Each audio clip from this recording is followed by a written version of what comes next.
வணக்கம். இது ஒரு உயர் பாத்தி முறையில் நடப்பட்ட வெங்காய துண்டம்.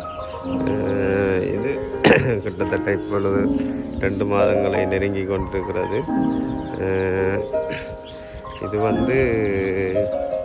ஏன் உயர் பாத்தி முறையில் நடப்படுகிறது என்று சொன்னால், இப்போ மழை இடக்கிட பெய்கிறதால அந்த மழை தாங்கி வளரக்கூடிய மாதிரி வெள்ளம் கூட நினைச்சுட்டா வெங்காயம் அழுக பார்க்கும். இப்போ அதால் அந்த மழையை தாங்கி வளரக்கூடிய மாதிரி உயர் பாத்தி முறையில் நடப்படுகிறது.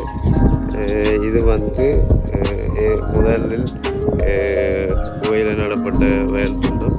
பின்னர் புகையில் நட்ட பின்னர் சணல் விதைத்து சணல் மடக்கி உழப்பட்டு பசுந்தாட் பசலையாக்கப்பட்டு பின்னர் வெங்காயம் வைக்கப்பட்ட ஒரு வயல் நிலம்.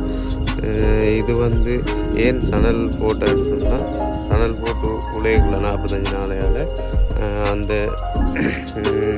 சணல் உழுது இதன்றதால் நீர் வடிப்பு கூடும்.